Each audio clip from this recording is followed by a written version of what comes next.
I paid for my sister's debt, but she laughed at me and called me a loser. Thanks for the free money, she said, but she didn't know where I got the money from. And then Sophie was crying so hard on the phone that I almost didn't recognize her voice. James, please, I swear I'll pay you back. I just need $3,000, just this once. I'm drowning here. I hesitated, not because I didn't care, but because I knew Sophie. She was always in a crisis, always in need of money, and somehow it was never her fault.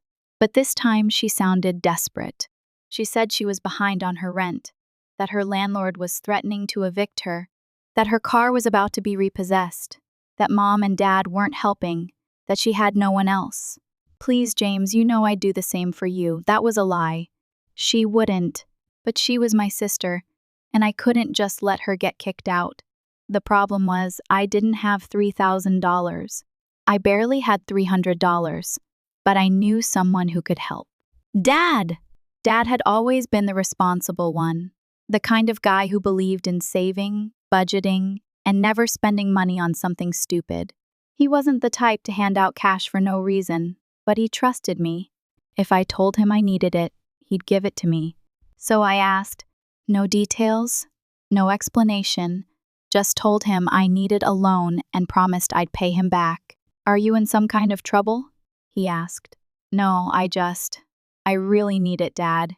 He sighed but sent the money. And like a loser, I gave it all to Sophie. She didn't say much for the next 2 days. No updates, no thanks, nothing. I figured she was still dealing with her problems, so I didn't press her. But on the third day, I stopped by her apartment, expecting at least some thanks, maybe even a plan for how she was going to repay me. She opened the door with a big smile, looking like she didn't have a care in the world. Her nails were freshly done. She had a shopping bag from an expensive boutique on the couch, and she was sipping one of those overpriced iced coffees. I stood there, confused. Are you okay? She laughed. Better than okay. Oh my God, James, you really saved me. Thanks for the freebie. I blinked. What? She grinned like it was a joke. Come on, you didn't really think I was going to pay you back, did you? I felt like I'd been punched in the gut. Sophie, you promised. She rolled her eyes. Yeah, well, promises don't pay bills. You'll live. I just stared at her. I didn't even know what to say. And then my phone buzzed. It was Dad. James, we need to talk. Now. My stomach dropped. He knew. I just stood there, staring at Sophie as if I were seeing her for the first time. She really wasn't kidding. She really thought it was funny. You know, I borrowed that money from Dad, right? That wiped the grin off her face. Wait, what? I clenched my fists. You really thought I had $3,000 just sitting around? She sat up straighter, her expression changing. You didn't tell me that. I didn't think I had to. I thought you were in real trouble, Sophie. She groaned, rubbing her temples. Great. Now he's going to be on my ass about it. I couldn't believe what I was hearing. That's what you're worried about? She stood up and grabbed her phone from the counter. Look, it's done, okay? He's not getting his money back, so I don't know what you want me to say. Maybe next time, don't be such a pushover. I felt my blood pressure rise. You begged me for help. Yeah, well, maybe I overdid it a little. Whatever, you'll live. I opened my mouth to argue, but my phone buzzed. Dad, James, we need to talk right now. I felt a wave of fear wash over me. Of course he knew. There was no hiding this. I looked at Sophie. You better think of something. She just shrugged. Not my problem. I turned and walked out. Dad was waiting for me in the living room when I got home. Arms crossed, jaw clenched. I had never seen him look so angry. Where's my money? I swallowed. I gave it to Sophie. His expression didn't change. And when is she going to pay me back? Silence. His look was like a drill through my skull. James, when is she going to pay me back? I let out a breath. She's not. For a second, I thought he was going to explode. Then he let out that short, humorless laugh and shook his head. You mean to tell me, he said slowly, That you took $3,000 from me, gave it to your sister, and she's just keeping it? I nodded. He clenched his jaw so hard I thought his teeth would break. Then he grabbed his keys. Where are you going? I asked. To get my damn money back. 20 minutes later, we pulled up to Sophie's apartment. Dad didn't say a word the whole way, his hands on the wheel, his knuckles white. Sophie opened the door, took one look at him, and groaned. Oh my God, really? You sent Dad after me? Dad walked in without waiting for an invitation. You have 2 days, he said. 2 days to pay me back. I don't care how you do it, but you do it. She crossed her arms. And if I don't? Dad smiled. Then I'll make sure you don't have a place to live. Sophie's face dropped. What the hell does that mean? You pay me, or I call your landlord and pay your next month's rent myself. Then I'll tell him you're not renewing your lease because you're moving out. Her eyes widened. You can't do that. Dad pulled out his phone. Want to bet? For the first time, I saw real fear in Sophie's face.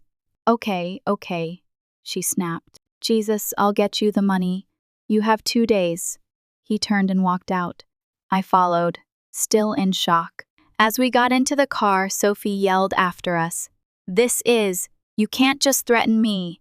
Dad didn't even look back. Watch me. As we pulled away, I could see her standing in the doorway, arms crossed, furious. But she knew Dad. He didn't make idle threats. And for the first time, I realized she was afraid. Sophie didn't call. She didn't text. She didn't try to make things right. Instead, she doubled down. The next morning, Dad woke up to a long, angry voicemail from Mom. You seriously threatened to kick your own daughter out over money? Are you out of your mind? Mom always had a way of making everything Dad's fault. Sophie could burn down the house, and Mom would blame the house for being flammable. Dad played the news on the loudspeaker while we ate breakfast. I kept my head down, shoving eggs into my mouth as if I weren't in the middle of a family war. She stole from me, Dad said, his voice calm but firm. I don't let thieves live comfortably. Mom wasn't having it. She's your daughter, not some random stranger. You're acting like a goddamn loan shark. Dad hung up. I don't deal with idiots. I almost choked on my eggs. Around noon, Sophie finally texted me. Sophie, good job, idiot. Now Mom's on my case. Me, you did it to yourself. Sophie, oh please. You're such a saint. You couldn't handle keeping your mouth shut for once? Me, you lied to me. You used me? What did you expect? She left me on read. At that point, I thought she'd scramble to get the money, sell something, get a payday loan, beg Mom for help, anything. Instead, Mom showed up at our house that afternoon and stormed in like she owned the place. You will not evict my daughter. Dad didn't even look up from his newspaper. She has 1 more day, Mom turned to me. And you, how could you let this happen? You're her brother. I stared at her. She lied to me. She laughed in my face. Mom scoffed. Oh, don't be so dramatic. It's just money. Dad slammed the paper down. Then you pay me back. Mom opened her mouth, but nothing came out. Dad stood up. No? I didn't think so. Mom clenched her jaw. You're a bully. I enforce consequences. Dad shot back. Something you've never done. Mom turned on her heel and stomped for the door. Come on, Sophie, let's go. Wait, what? I turned to see Sophie standing at the top of the stairs, grinning. She had stayed here, not even trying to clean up her mess, just hiding, waiting for Dad to give in. Dad followed my gaze and let out a humorless laugh. Unbelievable. Sophie flipped her hair and grabbed her purse. Whatever. I was getting sick of this place anyway. They both walked out, and for a second, I thought that was it. Then I heard crack, smash. I ran outside and froze. Mom had just thrown a brick at Dad's windshield. Dad stepped onto the porch, completely still. He looked at the car, then at Mom, then pulled out his cell phone. Sophie grabbed her arm. Mom, let's go. Mom didn't move. You wouldn't dare. Dad held up the phone for her to see. 911 dialed. Her face fell. You want to act like a criminal. Dad said. I'll treat you like one. And then he pressed call. Sophie grabbed Mom's arm. Mom, let's go. But it was too late. Dad stood there, calm as ever, as the phone rang. Mom's face twisted with rage. But for the first time, I saw something else. Panic. You're really calling the cops? She snapped. Dad didn't even look at her. Yes, I'd like to report vandalism on my property, he said into the phone. Sophie's eyes darted between them. Jesus, it's just a windshield. Dad ignored her. Yes, I have the person responsible right here. Mom's breathing got heavy. She turned to Sophie. Get in the car. Sophie hesitated. Now! She bolted to the car, but Dad just stepped forward and snapped a photo of the license plate. Mom turned back to him, her voice low and venomous.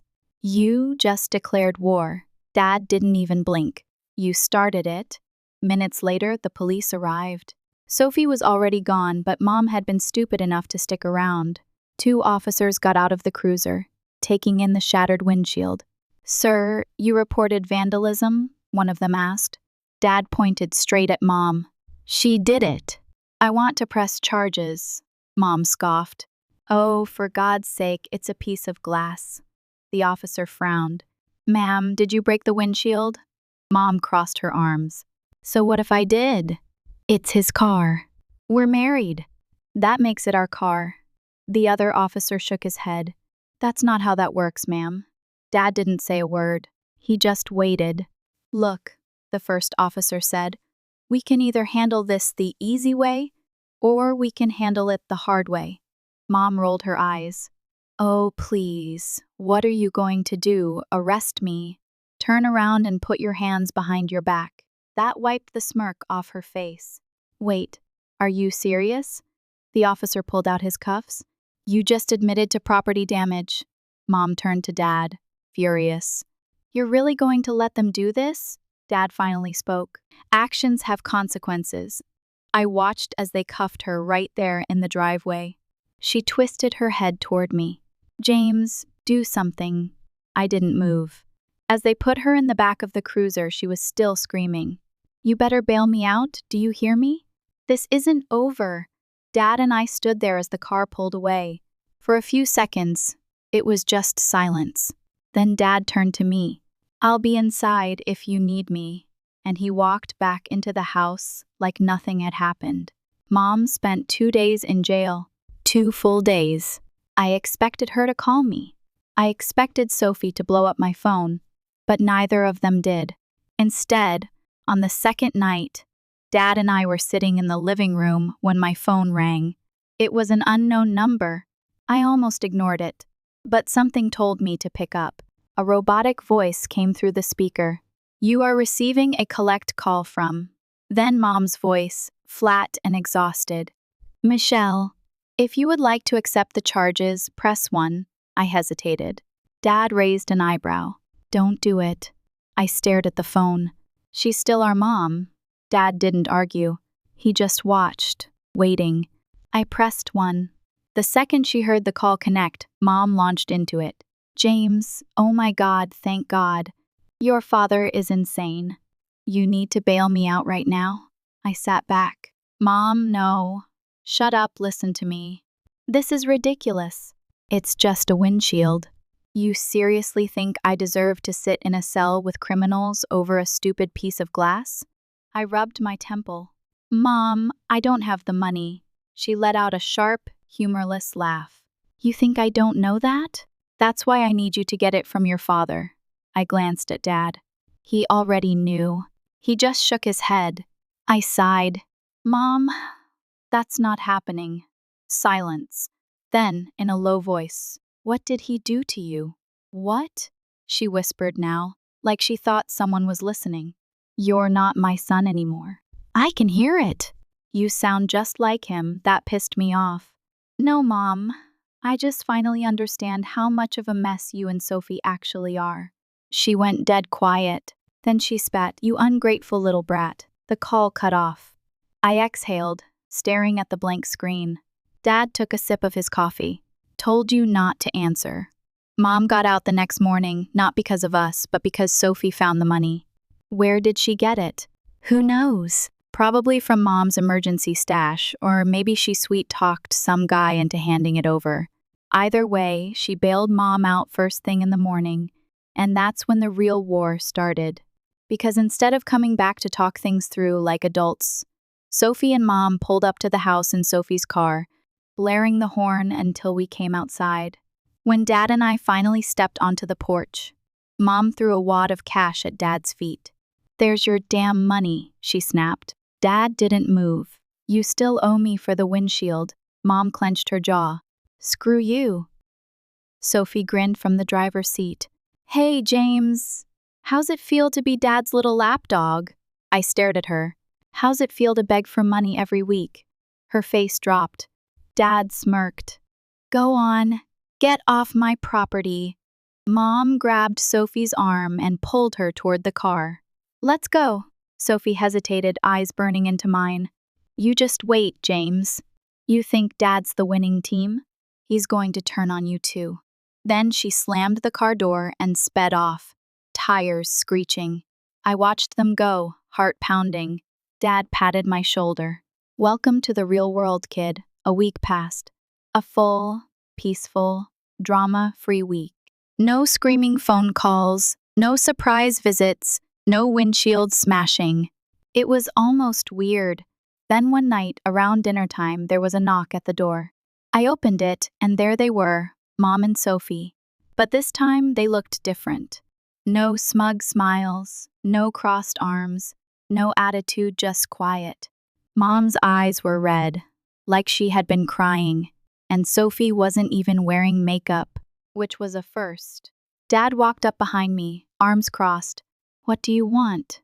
Mom sighed. "We came to talk." Dad didn't move. Mom took a shaky breath. "I was wrong about everything. That was not what I expected." Sophie stepped forward. "We both were." I squinted at her. "Since when do you admit that?" She forced a smile. "Since we lost everything." I hesitated, looking at Dad. He said nothing, just watching. Mom cleared her throat. "Can we come in?" I could feel Dad's resistance, but after a long pause, he stepped aside. "5 minutes?" he said. "That's all you get."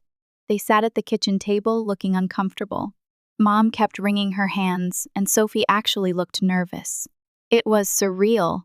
"I was angry," Mom said. "But I had time to think, and I realized you were just holding me accountable, something no one's ever done before." Sophie nodded. "Same. I screwed up, James. I took advantage of you, and I shouldn't have." Dad didn't say a word. I folded my arms. "So what do you want?" Mom looked up. "A fresh start. We want to fix things." Sophie nodded. "We're family. We shouldn't be fighting like this." I glanced at Dad, waiting for him to say something, but he was just staring at them. Something wasn't right. But before I could say anything, Mom sighed. "Look, I know we don't deserve your trust, but I promise we're done with all the nonsense, no more fighting, no more drama, no more stupid money issues." Dad finally spoke. "That's so?" Mom nodded. "We just want things to go back to how they were." Silence. Then Dad exhaled, rubbing his temples. "Fine, but this is your last chance." Mom's face lit up. "Of course we understand." Sophie smiled. "Thanks, James." For a second, I actually believed them. At 3:00 a.m., I woke up to Dad yelling. I ran downstairs and found him standing in the living room, his safe wide open, empty. I froze. "What happened?" Dad turned to me, his face pure rage. "They stole from me." I felt my stomach drop. "What?" He pointed at the safe. "That money, the emergency stash, gone." It took me a second to process. "You think Mom and Sophie?" Dad scoffed. "Who the hell else? They were the only ones here today." I grabbed my phone and called Sophie. Straight to voicemail. I called Mom. Same thing. Dad paced the room, clenching his fists. I gave them one last chance. I ran a hand through my hair. "What do we do?" He turned to me. "We end this." By morning, Dad had a plan. He wasn't going to chase them. He wasn't going to call and beg for his money back. No, he was going to do something worse. He was going to ruin them. I sat across from him at the kitchen table, watching as he sipped his coffee like he hadn't just been robbed blind by his own wife and daughter. "Here's what's going to happen," he said, voice calm, steady. "They took my money, so I'm taking everything else." I blinked. "What does that mean?" He looked up at me. "It means they don't exist anymore." Then he got to work. First, he reported his money stolen not just to the police, but he also called the bank, canceled every credit card that Mom had access to, froze every account, and cut her off completely. The joint accounts? Closed. The car she was driving, registered under his name? He called the repo company and told them exactly where to find it. By noon, Mom was stranded. Then came Sophie. Dad knew her landlord. He made a single phone call, told him about her financial situation, and within hours, the landlord posted an eviction notice on her door. Turns out she had been late on rent for 3 months straight. She had nowhere to go. By evening, the storm had started. Mom called first, her voice shrill, frantic. "You sick son of a you took my money." Dad didn't even let her finish. "I took back what was mine. You stole from me. Now you have nothing. You can't just cut me off. I can, and I did." Then he hung up. Sophie called next. "You got me evicted," she screamed. Dad chuckled. "Actions have consequences. You're a monster. You're a thief." She was sobbing now. "Where am I supposed to go?" he said. "Not my problem." And he hung up on her, too. For the first time in my life, Mom and Sophie were completely alone, no money, no home, no car, nothing. And that's when karma kicked in. A week later, I got a text from an unknown number. "James, please. I have nowhere to go." It was Sophie. I hesitated. Then I looked her up on social media. What I found was brutal. She was living out of a motel, sharing a room with Mom, broke, desperate, and struggling. And Mom? She had lost her job. Turns out getting arrested didn't look too good on a resume. They were completely wrecked, and I should have felt bad, but I didn't. I stared at Sophie's message. Then I typed back 2 words, "Not my problem," and I blocked her.